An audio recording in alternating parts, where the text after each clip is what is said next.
Irmãos, eu trouxe um livro que eu vou lançar semana que vem, chama Reprogramando-se. É um tema assim diferente, mas é um tema assim muito sugestivo para os dias de hoje, né? Eu tenho ministrado em alguns lugares e visto quanta crise na vida de pastor, de líder, de esposa, de mãe, de empresário, de empreendedor, porque eles não compreendem que o tempo mudou e não conseguem reprogramar a sua mente. Amém, irmãos? Quero compartilhar com você, mas antes eu queria contar um testemunho que eu tinha até esquecido. Estava conversando com o irmão lá em cima, ele falou que Deus me usou através do meu testemunho para ele comprar um imóvel. Eu falei, glória a Deus. E aí ele falando, lembrei de um testemunho. Falei, eu preciso te contar um testemunho. O que me levou a Deus me abençoar com o imóvel foi um outro testemunho. O imóvel foi a consequência maior de um testemunho menor. Eu morava de aluguel no primeiro andar, construí uma churrasqueira, e aí aquela fumaça, aquele barulho, eu queria mudar mais para cima. E eu fui lá, peguei a chave com o porteiro, alguns apartamentos vazios. Ele falou, só não olha o 74, porque o dono é meio doido. Eu falei, por quê? Ele gastou uns 50 mil para reformar em tempos de crise. Eu falei para ele que ele não ia alugar, que ninguém queria pagar o valor. Aí eu falei para minha esposa, vamos olhar os apartamentos. Nós fomos olhando, e eu com a chave do 74, eu falei, vou entrar não, porque ela vai ficar com vontade de vir morar aqui, porque você está todo reformado. Ela falou, amor, é esse. Eu falei, nem olha, só trouxe você só para você dar uma olhada, mas não tenho dinheiro. E Deus me falou, o que você tem na sua vida, está ligado ao que você pode ter, ou está ligado ao que eu posso te dar? Você me diz que fez um seminário para ser pastor, e você pensa como escravo? Você foi treinado para ser um escravo? Ou você foi treinado para ser um filho muito amado? Eu falei, puxa, tantos anos de cemitério, seminário. E aí eu sei que Deus fez um milagre, o porteiro testemunhou meu respeito, o cara dono de uma escola cristã, o cara baixou o preço, não foi poderoso. E um dia eu fui pregar numa igreja, uma mulher que trabalhava como diarista ouviu esse testemunho. Ela começou a chorar, e aí não conheci ela, depois de alguns meses eu encontro ela em outro lugar pregando, ela falou, preciso te falar uma coisa. O dia que você falou, eu falei, eu como diarista, família muito simples, sem cultura, nunca orei para Deus me dar um imóvel próprio, porque olhando para as minhas condições financeiras, nunca isso ia acontecer. E eu entendi que eu sentado no prédio de uma igreja, minha vida inteira, eu era uma escrava. E eu trabalhava uma mulher riquíssima, ela pregou para a mulher, a patroa dela, a patroa rejeitou a mensagem, ela já entendeu, se eu continuar pregando, eu vou ser demitida. E ela tinha uma filha, escola caríssima, e ela começou a pregar para a criança, e a criança começou a mudar de vida, começou a mudar tudo na casa dela, e a patroa ficou muito impactada. Irmãos, a patroa deu um apartamento mobiliado e um carro para ela. Eu vou dizer, o que você pode ter, não está ligado ao que você pode fazer, está ligado ao que ele fez naquela cruz. E eu vou dizer uma coisa para você, tudo é possível, porque ele já fez, a obra já foi consumada. E eu espero que, foi um testemunho que despertou ela. Eu espero que nesse dia de muita inspiração, você possa ser impactado com a palavra de Deus. Você pode ser impactado pelos testemunhos de Deus na sua vida. Diga para o seu irmão, tudo é possível aqui crer. Diga para o seu irmão, o céu é o limite. Aleluia, curva a sua cabeça, feche os seus olhos. Peça para que o Senhor se mova poderosamente nessa manhã na sua vida, transformando, quebrando paradigmas velhos, te inspirando, levando você a uma nova atmosfera de fé, de posicionamento. Ó Deus, eu oro nessa manhã, que o Senhor se mova de uma forma tão poderosa e tão especial neste lugar. Sabemos que tudo aquilo que o Senhor tem feito em nós e através de nós, não está ligado àquilo que nós somos, mas àquilo que o Senhor é em nós. Ó Deus, inspira cada irmão nesses dias, em nome de Jesus. Irmãos, eu quero pregar sobre reprogramando-se através de ciclos. Lá em Tiago, capítulo 1, versículo 2 até o versículo 4, quando fala reprogramando-se, tem a ver com a maneira que você enxerga. Jesus disse, se seus olhos forem bons, a sua vida vai ser boa. Agora, como que eu sei se os meus olhos são bons ou não? Tem a ver com a maneira que você enxerga. Então a mulher, que era uma diarista ali, os olhos dela não eram bons. Por que não eram bons os seus olhos? Porque ela nunca conseguiu entender da parte de Deus que ela era filha. Então talvez você tenha os seus desafios, as suas limitações, as suas dificuldades, mas quando você olha, você percebe que é muito complicado, que é muito difícil. Eu não sei o seu contexto, a sua criação, de onde você veio, quem é o seu pai, se você é pastor, se você é líder de célula, o que você é. Mas você precisa entender uma coisa: se você não reprogramar a sua mente, você não consegue pular de fase, você não consegue mudar de fase. Só para eu ter ideia, para quem eu estou falando, quem aqui é pastor de igreja? Levanta a mão. Quem é líder de célula? Levanta a mão. Quem é pastor auxiliar ou obreiro? Amém. E para reprogramar a sua cabeça, a primeira coisa que precisa acontecer, você precisa perceber quais são os seus princípios em qual você usa. Eu mesmo vim de uma família, meu pai é nordestino, veio tentar a vida aqui em São Paulo, fiquei na creche minha infância inteira, querido, não foi formado uma estrutura de raciocínio na minha vida. Meu pai é um homem íntegro, aquela coisa que não deve para ninguém, nunca teve nome sujo, e eu cresci. E por conta dessa criação que eu tive, eu cresci como escravo. Eu achei que eu podia ter, meu pai foi até uma casa própria, já bem velho já. Então eu cresci nesse ambiente cultural, uma cultura foi formada na minha vida. Você percebe que a primeira coisa que Deus disse para Abraão, quando Deus chamou Abraão, foi o quê? Sai da sua terra, sai da sua parentela, sai da casa do seu pai, abre mão dos princípios que você aprendeu e vai para o lugar que eu vou te mandar. Agora é muito difícil, irmão, você abrir mão do lugar que você está, porque está encrostado. Pede para um homem assim de 55, 60 anos de idade, montar um grupo no WhatsApp, mandar um e-mail, montar uma página no Facebook, ele vai infartar, vai ter um ataque cardíaco. Por quê? Ele não consegue reprogramar, porque ele não aprendeu isso. E eu vou dizer uma coisa: quanto mais velho você se torna, mais dificuldades você vai ter. Por quê? Por causa da sua programação mental. É como se fosse um computador. Chega uma hora que encheu, não cabe mais nada. E se não cabe mais nada, você vai ter que fazer o quê? Vai ter que esvaziar, vai ter que deletar algumas coisas. Mas é difícil deletar o que deu certo. Mas o que deu certo no passado, talvez não dá certo no presente. Olha o que Tiago diz: meus irmãos, considerem motivo de grande alegria o passar por diversas provações. Olha aqui a reprogramação.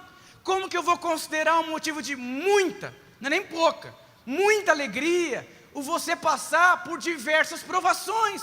Quantas pessoas passam por tribulações, por provações e ficam tristes? Cara de limão chupado, cara de nota fiscal paulista. Por quê? São crentes que não entenderam que Deus ama eles em todo o tempo. Então, porque a compreensão, os seus olhos não são bons. E para você entender que os seus olhos não são bons, você precisa aprender a enxergar. Porque se você não enxergar como Deus enxerga, você nunca vai comprovar que a vontade de Deus é boa, agradável e perfeita. Pois vocês sabem que a prova da sua fé produz perseverança. E a perseverança deve ter uma ação completa, a fim de que vocês sejam maduros, íntegros, sem que falte a vocês coisa alguma. Olha o que a Bíblia está dizendo, que existe uma ação, existe um processo de Deus na sua vida, no meio da tribulação. E qual que é o propósito da tribulação? Fazer você alguém completo, fazer você alguém maduro, fazer você alguém consistente. E nos dias de hoje, para onde você olha, você vê pastor com falta, você vê líder com falta, você vê pais com falta. Falta do que? Falta tudo. Falta sabedoria, falta consistência, falta maturidade, falta liderança, falta uma cabeça empreendedora, falta uma visão, falta uma estratégia, falta tudo. Por quê? A tribulação, eles não conseguem entrar por um processo. É como Deus mandasse uma tribulação e Ele coloca você dentro da tribulação, não porque Ele é mau, Ele quer fazer você alguém completo. Mas quando você não se alegra na tribulação, a sua vida vai ser atribulada a vida inteira. Então o que era para ser um propósito específico e curto na sua vida, em áreas diferentes, se torna moradia. É como o Fernandinho canta: o deserto não é o seu lugar. Eu vou dizer para você, o deserto não é o seu lugar, mas é um lugar que vai formar você. Vai formar caráter, consistência, liderança, estratégia, inspiração. Mas por que muitas pessoas entram no deserto, passam por um período de turbulência e não permitem que a ação de Deus se estabeleça na vida deles? Irmãos, eu já fechei célula, Eu já fechei empresa, eu já perdi discípulos, já aconteceu tanta coisa na minha vida, e eu vou dizer, em cada momento que eu passo, eu preciso entender que Deus quer formar algo na minha vida. Você vê empresários incompletos, o cara tem um empreendimento lá, 5 anos depois não mudou a fachada, não ampliou, não tem funcionário, não tem um processo de atendimento, não tem um processo de RH, não tem um marketing. Por quê? Porque a tribulação da concorrência, a tribulação de desenvolver, a tribulação da tecnologia, ele não consegue entrar nesse ciclo de transformação para ser um empresário mais completo. Então o que ele faz? Ele é destruído. Minha esposa vai lançar um livro semana que vem, e é interessante que o livro tem a ver com essa ação, tem a ver com esse processo de gravidez. Somos pais de 2 filhos, teve 4 abortos, uma história assim, assustadora, mas eu tenho certeza que se nós não entrássemos por essa ação, não teria testemunho. Quantas pessoas morreram sem contar o seu testemunho? Essa mulher que era uma diarista, ela decidiu entrar nessa ação. Deus me colocou aqui, ela é rica, ela é patroa, mas eu sou filha de Deus. Ela trabalhou a vida inteira para ter a casa dela, mas eu sou filha de Deus. Entrar por essa ação. Quantas pessoas feridas, magoadas, rejeitadas, frustradas, porque você não entendeu o benefício da tribulação. Seja um motivo de muita alegria. Aleluia. Estou sem dinheiro. Aleluia. Estou com muito dinheiro. Aleluia. Deu certo. Aleluia. Não deu certo. Aleluia. Lembro uma vez na porta da igreja, jovenzinho pensando em casar, conversando com o irmão, ele falou: todo mundo da igreja fala que minha mulher é uma cobra voadora, só porque ela é rebelde, divide a célula, fuma depois a célula, bebe não sei o quê. Ele falou, mas eu não consigo enxergar ela dessa forma. Minha esposa é um anjo de Deus, mulher de Deus. Aí eu estava pensando em casar, quase que eu desisti quando eu conheci a mulher dele. A mulher saiu assim, vamos embora agora. Eu falei, meu Deus do céu, me livra da mulher perversa. E aí depois de 2 anos, a mulher teve uma experiência com Jesus, parou de fumar, foi transformada, se tornou quebrantada. Sabe por quê? Porque ele entrou na ação. Ele falou, essa mulher vai transformar a minha vida. É como Deus mandou o homem empurrar a pedra não saiu do lugar, mas Deus não mandou o homem que a pedra saísse do lugar, mandou o seu homem empurrar. E o que Deus formou no homem? Força, consistência, sabedoria, outra compreensão da vida. Então você precisa entender, qual é a ação que você está? A ação talvez está há 40 anos nessa ação. Qual é o processo de Deus que Deus colocou você? Eu vou dizer, eu quero compartilhar com você sobre ciclos. É inevitável, para você se reprogramar, você vai se deparar com ciclos diferentes na sua vida. Ciclos de amadurecimento. Quantas pessoas são imaturas há tantos anos? Quantas pessoas não têm dinheiro e faz muitos anos? Quantas pessoas vivem no cheque especial e faz muitos anos? Quantas pessoas, os filhos não respeitam elas, faz muitos anos? Quantas pessoas não rompem no ministério e faz muitos anos? Eu vou dizer para você, Deus coloca essas pessoas em ciclos, elas ficam andando a vida inteira em círculo. Diga para o seu irmão, faz quanto tempo que você anda em círculo? São ciclos de desafios, são ciclos de tempo. O que Daniel disse? Ele estabelece o tempo. Então se Deus definiu que esse é o tempo de você prosperar, você vai prosperar. Mas se Deus falou que esse é o tempo de você aprender a lidar com escassez, o que Paulo falou? Eu posso todas as coisas, mas é em escassez e também em abundância. Irmãos, eu já chorei até sangue de fome no seminário. Tomamos sopa, água com sal, lá 21 dias não tinha comida. Mas o que? Esse é o tempo de Deus. Irmãos, eu almocei no 50, nem sei se existe isso ainda, aquele salgado que era 50 centavos, 2 anos da minha vida com groselha. Mas depois fui comer um PF, aí depois fui comer um Outback, aí a comida japonesa, agora eu como em bons lugares. Por quê? Deus estabeleceu o tempo. Eu tenho um testemunho para contar, eu tenho uma história para contar, porque eu entrei por esse ciclo de tempo. Mas tinha irmãos que comia 50 naquela época, até hoje comem 70, porque não é mais 50. Não mudaram a cabeça, não se alegravam com aquele bolovo, aquela coxinha, e falaram, aleluia, obrigado, porque essa coxinha eu vou testemunhar ela um dia.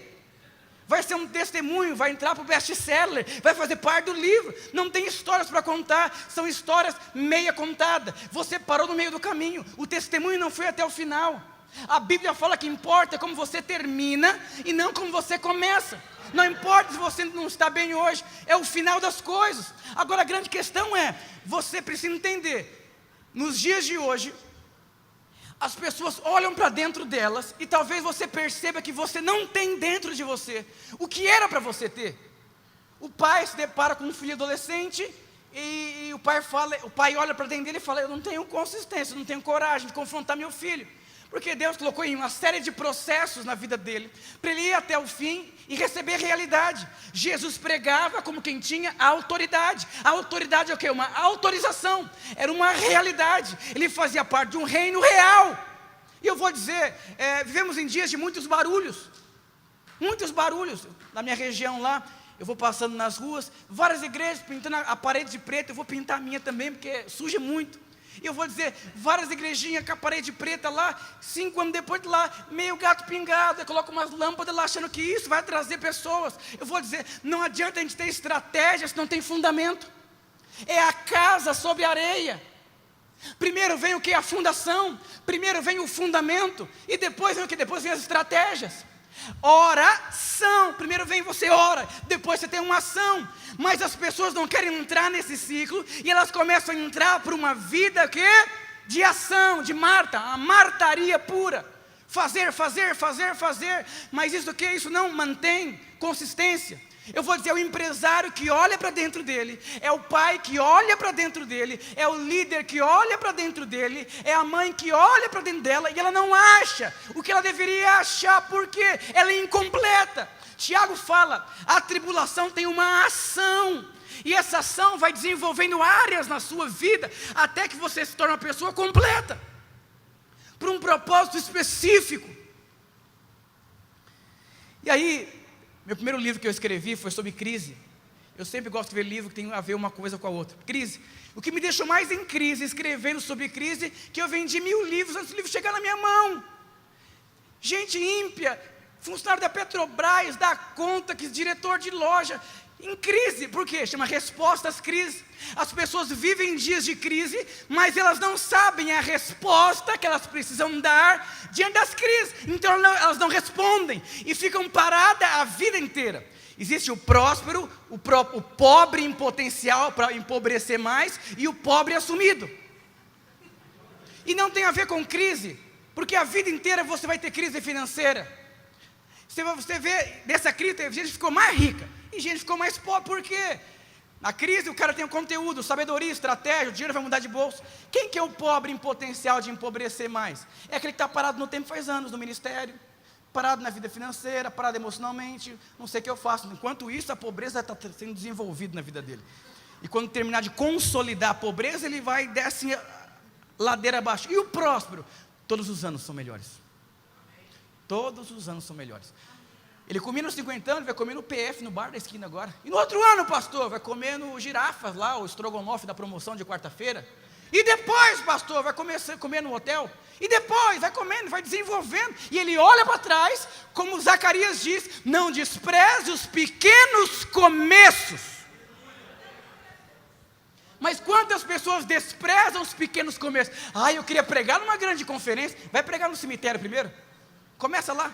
Começa pregando no cemitério, depois você vai desenvolvendo, lidar com pequenos começos. Mas as pessoas não querem pequenos começos. Por quê? Não tem fundamento. É igual a criança. O adolescente começa a ler uma revista e fala, eu quero ser jogador. Mas ele mal sabe que um jogador tem que correr lá 18 quilômetros, fazer 500 abdominais, 600 flexões, chega em casa quebrado. Irmãos, eu jogava bola. Mês de dezembro era férias, janeiro era 600 abdominais por dia. Nós subimos e descíamos a escada assim, corria em tanque de caminhão de areia, aquele negócio todo. No final do dia o diabo ficava, nem era crente. Você não nasceu para isso, porque você fica assim, adolescente. E está cheio de gente que quer ser relevante na vida, mas você tem uma mentalidade de adolescente. Você não tem noção dos processos. Você vem num treinamento como esse, não, agora minha vida vai resolver, porque eu estou num treinamento. Eu vou dizer uma coisa para você, isso aqui é só uma ferramenta. Se você não entender que existe uma forma de você usar a ferramenta, você não adianta. Não adianta ter um cheque de 50 mil reais na mão de uma criança de 5 anos de idade. Ela não vai saber usar. E Deus, Ele quer levar você, Ele quer amadurecer. Como Paulo falou, um dia eu era menino, falava, pensava, mas eu fiz uma escolha um dia, de amadurecer. E aí quais são os ciclos da crise? Irmãos, crise é algo que vai acontecer com você durante toda a sua vida. Pastor, quando que chega uma crise? Eu não sei. Talvez você entrou aqui feliz assim, sabe? Vai sair daqui em crise. Várias conferências que eu vou, eu saio em crise. Eu falei, meu Deus, por que eu fui nessa conferência? Você sai em crise. Você sai em crise. Eu vou dizer, grandes ideias também saem. Um pode sair em crise, outro pode sair cheio de ideias. Eu lembro no carro, na Marginal uma vez, um calor. E foi onde escrevi o livro da crise. Uma irmã liga para minha esposa: eu estou em crise, não sei o que eu faço, eu sei que acho que vou sair da igreja. E nesse um irmão que trabalhava no banco, cheio de Deus, começou a gostar dela, mas ela não sabia. E eu falei: não dá não. Escrevi o livro, ela nem sabe que foi para ela o livro, foi o que mais vendeu. Para ela foi muita crise, para mim foi escrever um livro. Então eu vou dizer para você: você pode sair daqui de várias maneiras. Você vai sair, depende daquilo que Deus quer fazer na sua vida e da maneira da sua compreensão. Agora, crise é quando o tico e teco, ele simplesmente, ele não funciona mais. O tico e teco está batendo, tec, tec, tec. É o pobre desenvolvendo a pobreza dele. Ele está em crise lá há muito tempão assim. Não sei, meu Deus, e agora? A crise parou ele. Eu vou dizer, a crise tem o poder de paralisar a sua vida ou de promover a sua vida. Diga isso para o seu irmão: a crise tem esses dois poderes, ou te promove. Agora, quais são essas crises? Crise da frustração, você vai passar. Crise de identidade, crise de limitação. Olha a vida de Pedro. Jesus disse: você vai me negar. Vou não. Você vai me negar. E negou, porque Pedro não enxergava quem ele era. Já conversou com um pobre que acha que é rico? Aquele pobre que toma Dolly e a rota Coca-Cola, que quer fazer um barraco na companhia aérea. Esse é o pobre, ele é pobre e acha que é rico, não se enxerga. Pedro não se enxergava. Irmãos, eu lido com pessoas que não se enxergam. Uma vez um casal falou: queremos conversar com vocês e tudo. Falou: fiquem despreocupados, porque o nosso casamento é uma bênção, talvez seja até o melhor da igreja, e atenda os casamentos. E o pior casamento, não sei nem se existe um casamento tão esquisito, mas não se enxerga. É aquela pessoa que acha que é o último bolacha do pacote, que é o último pregador dessa geração, que você não é a traquinas de morango, o último do pacote. Eu vou dizer, as maiores frustrações é porque você não consegue se enxergar. E aí quando vem a frustração, você perde o chão onde você pisa. Fui pregar uma vez num lugar, um pastor de 60 e poucos anos de idade, chorando, falou: pelo amor de Deus, me ajuda, a minha vida inteira, eu não sei mais quem eu sou, o que eu vou fazer da vida, não sei o quê. Porque ele se fechou para mudanças, e anos foi construindo, até o dia que ele se deparou com uma crise profunda, desestabilizou o ministério, agora não sabe quem ele é, para onde ele vai. Eu vou dizer, aconteceu com Pedro, chorou amargamente, mas ele deu uma resposta. Crise de limitação. Você vai perceber que você é limitado, você é alguém limitado. Mais cedo, você pega a vida de Josué. Josué foi assumir o lugar de quem? De Moisés. Quem era Moisés? Era quase o super-homem do Velho Testamento. Ele vai assumir ele. Agora, assumir alguém que não deu certo é uma coisa, agora assumir alguém que deu certo é muito complicado. Lembro uma vez um pastor assumiu o lugar de um pastor assim, muito usado por Deus. A igreja chamava ele de nerd. Não acredito, esse nerd assumiu a igreja, porque a discrepância ela era muito grande. Limitação, você vai se deparar muitas vezes com limitações, como Josué. Crise de identidade, quem eu sou, o que eu vou fazer, e agora o que eu faço da minha vida? É inevitável, você vai passar por crises. Se você entende que você foi criado por Deus para ser alguém relevante, é inevitável, você vai passar por crises. E agora o que você vai fazer com todas essas crises? Eu lembro que eu trabalhei com jovens praticamente minha vida inteira, e vou e assumo uma igreja. Irmão, eu fiquei com tanto medo de pregar a primeira vez, que eu falei: o que eu prego agora? Aí eu fui lá pregar, preguei todo acanhado, todo inseguro. O irmão falou: pastor, é você que está aí dentro, tem alguém aí dentro. Por quê? Crise de identidade. Aí um pastor falou assim: você toma muito cuidado, porque você não é mais pastor de jovem, tem que mudar a forma de você pregar. Eu comecei a ficar num conflito, o que eu faço da minha vida agora? Está chegando domingo, e eu vou dizer uma coisa: muitas pessoas deixam de ser o que elas são, por conta de passar por crise de identidade. Você vê lá a vida de Jeremias, Deus chamou ele: eu vou colocar as minhas palavras na sua boca, mas eu não sei falar direito. Eu vou dizer, está aqui alguém na frente aqui, que era cheio de crise de identidade, ele levou 3 anos para tirar os carrapatos dentro de mim, e eu vou dizer uma coisa, está cheio de gente em crise. Nos lugares que eu vou ministrar, você vê gente com 50 anos em crise, crises básicas da vida, de como lidar, de como fazer. Eu não sei ser gente. coisas aqui dentro de você. O maior desafio é você aprender a se relacionar com Deus. Você ter alguém que cuida de você, em qual você tem coragem de abrir o seu coração. Muitas pessoas não têm coragem de serem transparentes, de abrir o coração. Se tem crise de inferioridade, você não consegue nem se aceitar. Como que você vai ser alguém relevante? Você precisa entender que Deus já te aceitou, Ele te ama, Ele é o seu Pai. Você é filho, filho muito amado de Deus. Ele quer desenhar você, Ele quer imprimir em você o amor dEle, a graça dEle, para que você possa aprender a lidar com as crises como filho. Diga para o seu irmão: você é filho amado. Jeremias percebeu: eu não tenho uma identidade. E agora? Como que eu vou ser profeta sem identidade? Eu, Ricardo, como que eu vou ser pastor de uma igreja de adultos agora, se a vida inteira eu nunca lidei com adulto? Eu lembro que eu assumi a igreja, e aí, minha primeira noite, todo empolgado como pastor de igreja, um casal liga lá, uma mulher estava com a mala feita, ia separar, fiquei 6 horas na casa do casal, falei: e agora? Aí depois toca, vou para outro casal, e eu falei: meu Deus, o que eu faço? Cheio de crise de identidade. Eu vou dizer uma coisa: tem gente que se perde na crise de identidade. Você desestabiliza, filhos desestabilizam a casa muitas vezes, crise de casamento desestabiliza a casa muitas vezes, crise financeira desestabiliza os seus projetos, desestabiliza. Agora a grande questão é: você vai reformular sua cabeça, vai reprogramar o seu entendimento, ou você vai permitir que as crises desestabilizem você completamente, e a vida de Deus, a promessa de Deus vai para o ralo. Você pode ser uma grande promessa ou um pequeno acontecimento. Sim, eu aprendi com o pastor José Carlos: é melhor você ser um pequeno acontecimento do que uma grande promessa. Quantas pessoas é profecia, profecia, profecia, profecia, mas não consegue nem se tornar um pequeno acontecimento? Diga para o seu irmão: os anos têm feito o que com você? Muitas promessas ou pequenos acontecimentos? E aí você vê crise de crenças. A maneira que você pensa não funciona mais. A maneira que você fazia não funciona mais. Eu tenho certeza que você está aqui porque existe uma crise dentro de você. Você está buscando uma solução. Eu preciso resolver o meu problema. Eu vou dizer uma coisa para você: a vida vai produzir mudanças agressivas na sua vida.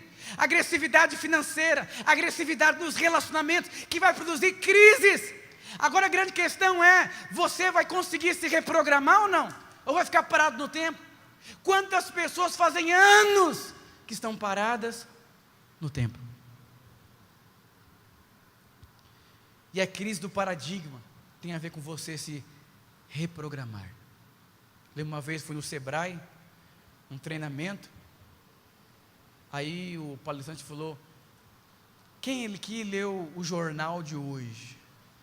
Quase ninguém levantou a mão. Falou: então, por isso que vocês estão aqui no período da manhã fazendo treinamento e estão desempregados, porque vocês não têm informação. Se você não se veste, se você não fala, se você não tem postura, quer dizer uma coisa: você não reprogramou a sua cabeça. Quem sai com guarda-chuva está crendo que vai chover. Agora quem sai e não leva o guarda-chuva não está crendo que a chuva vai vir. Automaticamente quem reprograma sua mente, ele começa a agir como as coisas já tivessem acontecido. Isso chama-se fé. Diga ao seu irmão: você anda de que forma?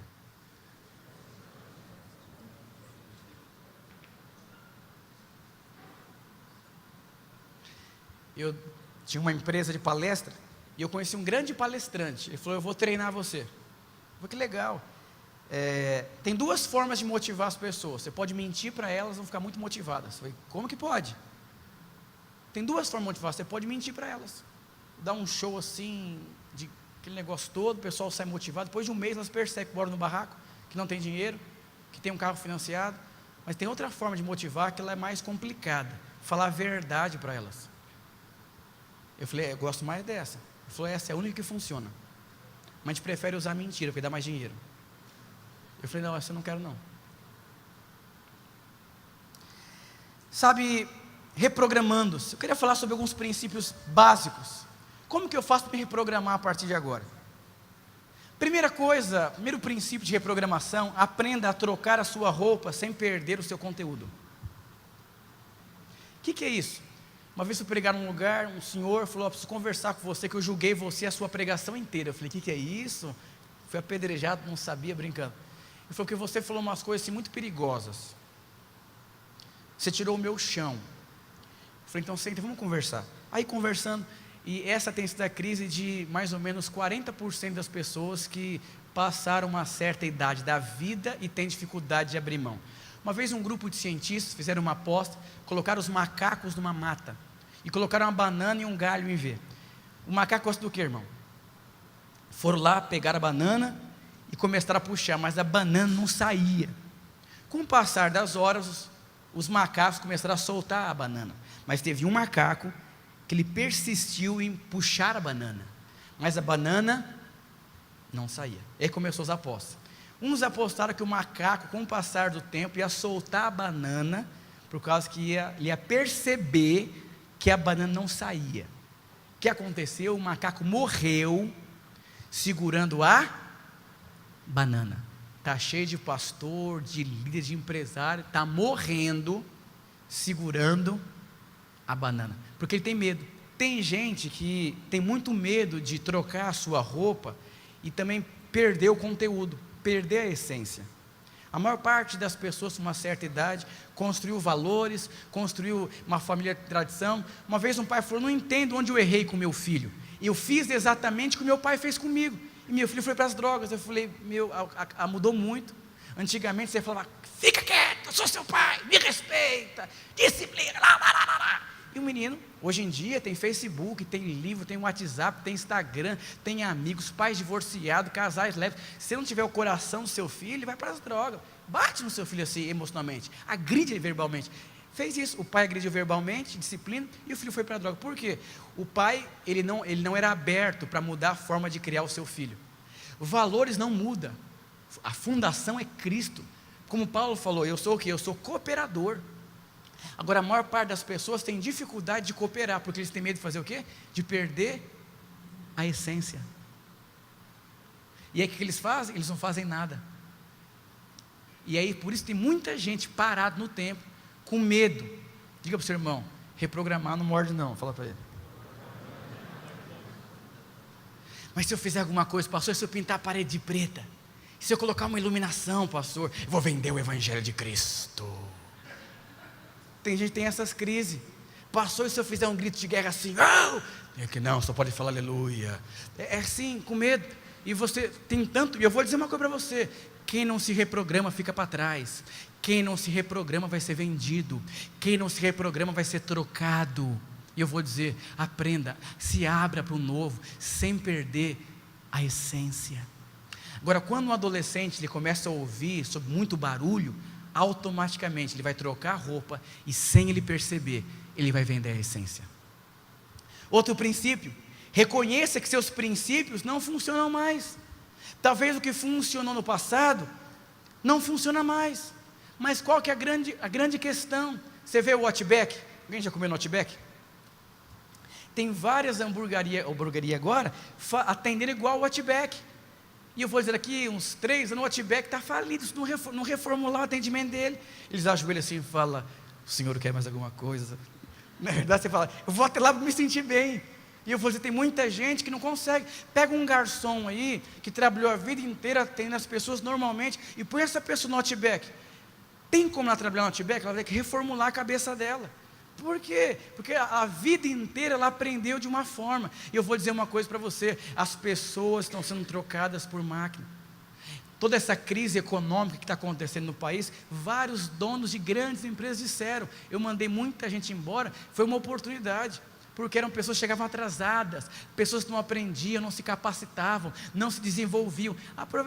Peguei a oportunidade e mandei eles embora. Eu vou dizer uma coisa para você, tem princípios que não funcionam mais. Eu vou dizer uma coisa para você, hoje uma criança de 5 anos de idade, ela equivale a um jovem de 18 anos, há 50 anos atrás. Então seu filhinho de 5 anos fala, o menino tem 18 anos dentro dele, querido, e você não funciona mais. A mamãe já falou, não assiste a Peppa não é de Deus. E aí você fica, o menino fala, é boba mesmo, não entendeu nada. Eu vou dizer uma coisa para você, tem crianças de 5 anos de idade, meu filho tem 5, já vai começar a aula com um tablet. Daqui uns 3 anos, ele me colocou, me engoliu já, porque mudou, as coisas mudaram. E eu vou dizer uma coisa, você que é pastor, você que é líder de célula, você que é empreendedor, abre a sua mente, reconheça que os princípios que deram certo no passado, hoje não dão mais certo. Não fique insistindo, não fica segurando a banana. Vai morrer de fome, meu querido. Vai morrer sem um imóvel, sem um carro, sem uma história sendo escrita, sem uma vida relevante, sem um legado que você vai deixar. Quantos homens de Deus preciosos, coração para Deus, mas tem uma dificuldade enorme na cabeça. Outro princípio, tenha convicção do princípio correto. Qual o princípio que você está usando? Tenha convicção que ele é o correto. Ele faz parte do tempo de Deus. Quantas pessoas estão criando filhos, edificando igreja, fazendo coisas, edificando casamento, e nem você tem certeza. Você vem num evento como esse e fala, vou mudar minha vida inteira agora. Espera lá, adolescente faz isso. Uma pessoa minimamente madura. Quem conhece o Tommy Tine? Caçadores de Deus? Alguém já ouviu os livros Caçadores de Deus? Ele fez o prefácio de um homem chamado Sérgio Scataglini, um grande homem de Deus. Esse Sérgio Scataglini veio de uma família tradicional, e não cair no chão, tremer, rolar, ele tinha uma barreira enorme, e começou a mover do Espírito Santo. Nos dias dele, as igrejas começaram a crescer, ele começou a ficar numa crise. Falou, pera lá, está acontecendo algo, deve ser de Deus esse negócio, mas eu não consigo tremer, rolar, não sei. Ele foi até um pastor e falou, posso fazer pelo menos umas 50 perguntas sobre isso? Aí o Tommy Tine fala, não é que ele é rebelde, ele é alguém maduro. Eu vou entregar minha vida a um novo tempo da minha vida, a um novo paradigma, sem ter certeza. Cheio de adolescentes com idade adultas fazem isso. Eles mudam completamente a vida deles, sem ter convicção do princípio. Agora, não vem de um princípio da sua vida não, sem você ter certeza, sem você ter convicção das coisas, sem você ter algo da parte de Deus, ter uma coisa sólida, consistente, enraizada, consolidada dentro de você. Se alguém for numa conferência de fogo, vira do fogo. Se for na conferência da água, vira da água. Se for na conferência do relâmpago, vira relâmpago. Se for na conferência do coach, vira coach. Se for na conferência das mulheres, é capaz de virar mulher. E você nem você sabe o que você é. Você ouve na internet, tem de tudo, como confrontar o filho, você vai e confronta, cala a boca, aí não deu certo, aí você lê um livro, a Super Nani fala outra coisa, aí você copia a Super Nani, aí o pastor conta um exemplo, você usa o exemplo do pastor, por quê? Você é alguém preguiçoso. O Brasil é conhecido como um país preguiçoso, que não tem disposição. Eu vou dizer uma coisa, nada se edifica sem princípio. Princípio é a coisa mais importante. Você quer ser relevante? As pessoas precisam olhar para você e ver que você tem uma coisa, que você tem princípio, e princípio não negocia. Se você for negociar um princípio da sua vida, você precisa de um tempo, e você precisa checar se você precisa mudar o princípio, ou você mudar a prática do princípio. Senão você não vai construir nada. O prédio cresceu, desabou, por quê? Porque a base era fraca, a base era frágil. Quantos pais em crise, você percebe, tem que mudar a forma, não o princípio. O princípio é respeito, honra, perdão, mas a mãe não sabe aplicar, estabelecer esse princípio dentro de casa. Diga para o seu irmão, você tem convicção dos seus princípios? Aí você começa a pregar sobre prosperidade, vem um pastor e fala, Deus ama a miséria, aí você fala, agora estou perdido. A vida inteira queria. Ou você é alguém que crê na miséria, e o pastor fala, muito usado por Deus, Deus ama Deus. Aí você fica em conflito.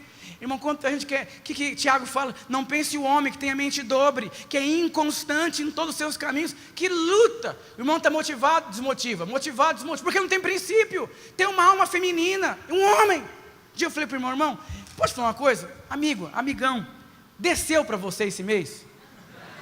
A gente se conhece há tantos anos, toda hora em 40 dias você está assim, vou, não vou. Como você vai casar? Não tem constância. A Bíblia fala, você é inconstante em todos os seus caminhos. O que leva alguém a ser inconstante? É isso aqui, ó.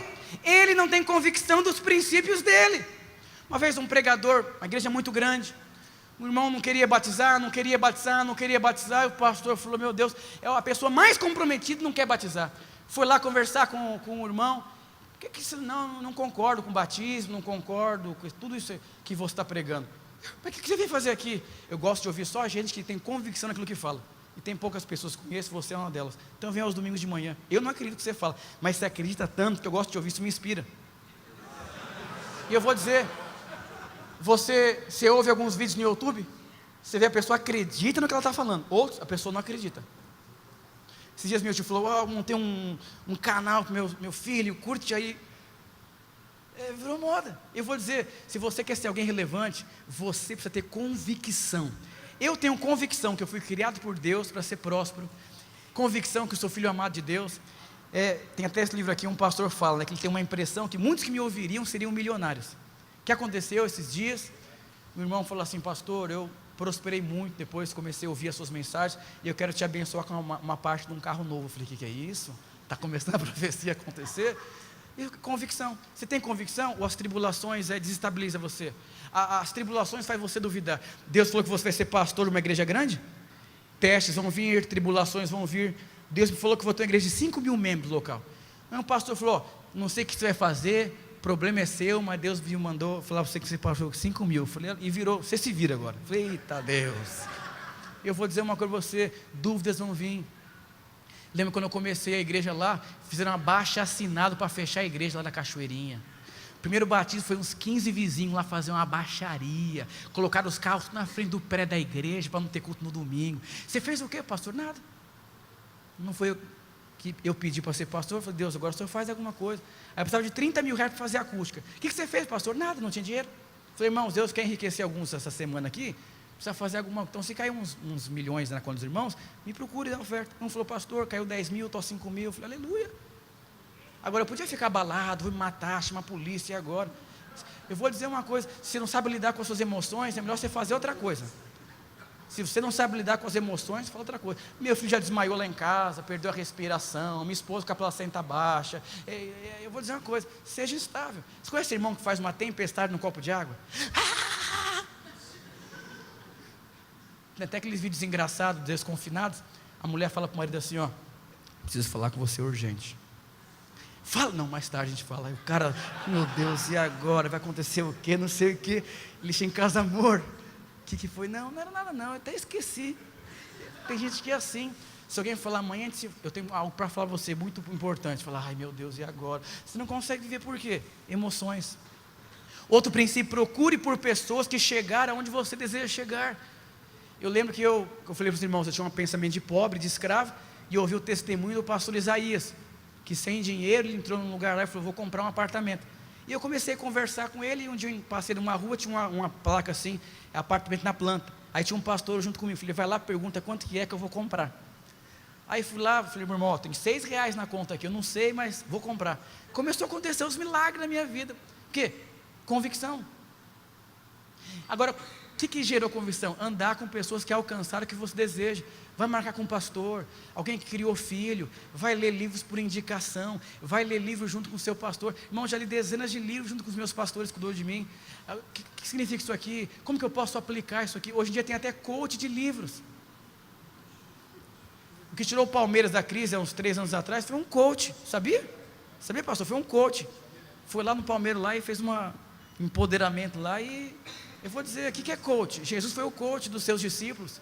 Deus colocou pessoas na sua vida para quê? Para te inspirar, para desafiar você. Procure, quem são essas pessoas? Falam que daqui a alguns anos, o que cerca você é o quê? Os seus relacionamentos vão definir quem você é. Se relaciona com quem é maior que você, quem conquistou, que você vai ficar em crise. Vê se você acha que você é alguma coisa. Quando você sai para conversar com os irmãos, fala, meu Deus, eu sou nada, preciso aprender, preciso avançar, preciso crescer. Eu lembro quando decidi escrever meu primeiro livro, falei, pastor José Carlos, como que eu faço? Quais são os caminhos da pedra? Aí escrevi meu primeiro livro, fiz 1000, vendi 60, minha família comprou metade, os outros irmãos comprou, assim, eu nem passava em frente ao estande com vergonha. E eu vou dizer uma coisa, os pequenos começos, fui aprender, falei, normal, você está começando a escrever.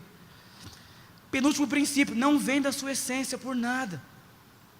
E último, estude e nunca pare de adquirir conhecimento. Você percebe, se você ficar muito tempo sem estudar, você vai...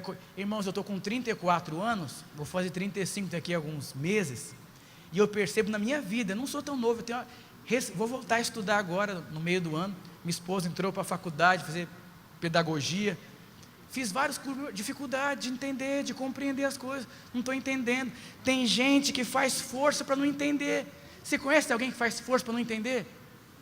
Por que ele faz força para não entender? Porque ele sabe, vai desestabilizar a vida dele, porque ele aprendeu a viver dessa forma, e agora é completamente diferente. Irmãos, eu fiquei 3 anos em crise, os últimos anos da minha vida em crise de tantas coisas na minha cabeça, porque as coisas começaram a mudar, e eu fiquei parado.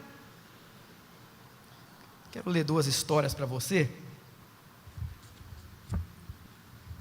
Não espere o fim da sua vida para você parar e avaliar a forma que você edificou ela. Li um artigo na internet esses dias de Pierre, filho mais velho da primeira família brasileira a dar uma volta ao mundo de veleiro. Gostaria de compartilhar com você. Outro dia tive o privilégio de fazer algo que adoro. Fui almoçar com um amigo. Hoje, chegando perto dos seus 70 anos, gosto disso. São raras as chances que tenho de escutar suas histórias e absorver um pouco de sabedoria das pessoas que já passaram por grandes experiências nessa vida. Depois de um almoço longo, no qual falamos bem pouco de negócios, isso aqui é um princípio. Contei um pouco do que estava fazendo, e meio sem querer disse a ele: pois é, empresário, hoje tem de matar um leão por dia. Foi sua resposta, rápida e afiada. Não mate o leão, você deveria mesmo é cuidar dele. O grande empresário, no fim da sua jornada, aprendeu, desde pequeno, que todos os dias você precisa matar um leão. E uma pessoa querendo começar a caminhada empresarial foi conversar com esse grande empresário, que foi muito exitoso. E falou: eu ouvi isso e esse não é o princípio correto. Pois é, fiquei surpreso com a resposta, e ele provavelmente deve ter notado minha surpresa, pois me disse: deixe-me lhe contar uma história que quero compartilhar com você. Segue mais ou menos o que consegui lembrar dessa conversa. Pierre, existe um ditado popular antigo que dizia: temos que matar um leão por dia. E por muitos anos eu acreditei nisso, e acordava todos os dias querendo encontrar o tal leão. A vida foi passando, e muitas vezes me vi repetindo essa frase. Quando cheguei aos 50 anos nos meus negócios, já tinha crescido e precisava trabalhar um pouco menos. Mas sempre que lembrava do tal leão, afinal, quem não se preocupa quando tem que matar um leão por dia? Pois bem, cheguei aos meus 60 e decidi que era hora dos meus filhos começarem a tocar a firma. Mas qual foi a minha surpresa em ver nenhum dos 3 estarem preparados. A cada desafio que enfrentavam, pareciam que iam desmoronar emocionalmente. Para minha tristeza, tive que voltar à frente dos negócios, até conseguir contratar Paulo, que hoje é o nosso diretor-geral. Este fracasso me fez pensar muito. Reprogramou com 60 anos. O que fiz de errado no meu plano de sucessão? Hoje, no alto dos meus quase 70 anos, eu tenho uma suspeita: a culpa foi do leão. Novamente eu fiz cara de surpreso. O que o leão tem a ver com essa história? Ele, olhando para o horizonte, como tentando buscar um passado distante, me disse: pode ser que a culpa não seja 100% o leão. É mais fácil justificar dessa forma, porque desde quando meus filhos eram pequenos, dei de tudo para eles: educação excelente, oportunidade de morar no exterior, estágio em empresas de amigos. Mas ao dar tudo, esqueci de dar um leão para cada um deles.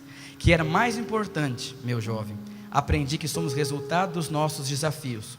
Com grandes desafios nos tornam grandes, com pequenos desafios nos tornam pequenos. Aprendi: quanto mais bravo é o leão, mais gratos precisamos ser. Glória a Deus por Davi. Por isso aprendi que não só respeitar o leão, mas admirá-lo e gostar dele. Que a metáfora é importante, mas errônea. Não devemos matar um leão por dia, mas sim cuidar do nosso, porque o dia em que o leão em nossas vidas morrer, começamos a morrer junto com ele. Depois daquele dia, decidi aprender com o meu leão, que eram os desafios, se tornarem oportunidades para crescer, ser mais forte, me virar nesta selva que vivemos. Quais são os seus leões? Eu queria chamar os irmãos do louvor. Quais são os seus leões? Quais são os seus desafios? O que Davi se tornou? Quem era o leão de Davi? O leão e o urso. Depois vieram os Golias, vieram as crises, veio o exército. Eu vou dizer uma coisa para você: os anos que estão diante de você vão ser cheios de desafios. Confessar um pecado para os irmãos. Teve uma vez que eu tentei suicídio. Fui para o seminário, entreguei tudo, fui morar sozinho, com um seminarista, depois fechou o seminário, fui morar com meu primo e com outro irmão, não deu certo, voltei para casa dos meus pais, frustrado, não tinha maturidade para entender a palavra de Deus, muitas coisas da minha vida, e eu fui liderar uma célula num bairro da periferia muito pesado da cidade de São Paulo, não tinha recurso, olhava para dentro de mim, não enxergava nada.